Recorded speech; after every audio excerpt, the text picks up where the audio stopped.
नमस्कार शेतकरी मित्रांनो, स्वागत आहे आपलं स्मार्ट मराठी माहिती या यूट्यूब चॅनलवरती।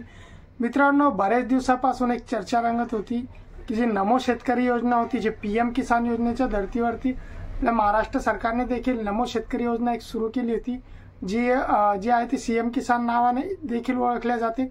परंतु बरेच दिवसापासून त्या योजनेचा हप्ता जो आहे तो पडत नव्हता। पीएम किसान योजनेचे हप्ते रेग्युलर सुरू आहे, परंतु नमो शेतकरी योजनेचा 6व्या हप्त्यापासून जे आहे तर ते अनेक शेतकऱ्यांना जे आहे, अनेक नाही महाराष्ट्रातील कोणत्याच शेतकऱ्यांना जे आहे तो हप्ता पडला नव्हता। मग चर्चा होती का आता ही योजना सुरू राहणार पुढे की बंद होणार। पण काल जे आहे ते राज्याचे मुख्यमंत्री श्री माननीय देवेंद्रजी फडणवीस यांनी एक जे आहे ते पत्रक काढलं, प्रेस नोट काढली आणि त्यांनी आपल्या ट्विटर हँडलवरती ते पत्र जे आहे ते टाकलेलं आहे। आणि त्यामध्ये त्यांनी असं नमूद केलेलं आहे की जो नमो शेतकरी योजना आहे ती यापुढे देखील चालू राहणार आहे। आणि ज्या नमो शेतकरी योजनेसाठी जो लागणारा जो निधी होता, जे काही निधी होता त्यांनी त्या पत्रामध्ये सांगितलं आहे काय निधी किती लागणार आहे। तर त्या निधीची तरतूद देखील केलेली आहे।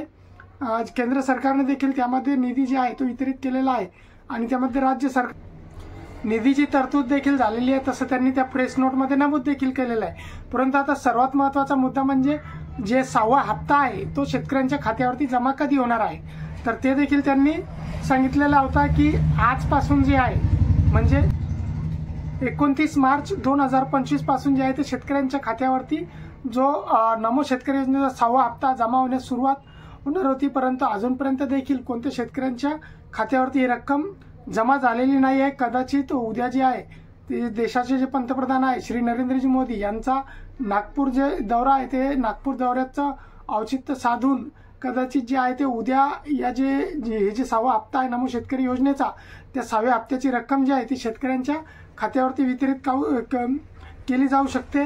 इतकं मात्र नक्की आहे की 6वा हप्ता हा शेतकऱ्यांच्या खात्यावरती आता पडणार आहे, ज्याची शेतकरी बरेच दिवसापासून वाट बघत होते की नमो शेतकरी योजनेचं काय झालं आणि हप्ता आता पडणार की नाही, योजना पुढे सुरू राहणार की नाही।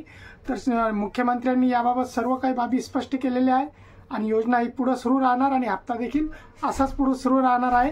आणि अशाच महत्त्वाच्या अपडेट या मिळवण्याकरता चॅनलवरती जर आपल्या नवीन असाल तर चॅनलला एक सबस्क्राईब नक्कीच करा। आपण पुढच्या व्हिडिओमध्ये जे आहे तर जे चर्चा सुरू आहे पीक विम्याबाबतची त्याबाबतचा देखील अपडेट घेऊ का, पीक विमा कोणत्या वर्षाचा आलेला आहे, कोणत्या शेतकऱ्यांना आलेला आहे आणि कसा तो चेक करायचा तो पुढच्या व्हिडिओमध्ये आपण नक्कीच बघूया। त्यासाठी चॅनलला सबस्क्राईब करून ठेवा। जय हिंद, जय महाराष्ट्र।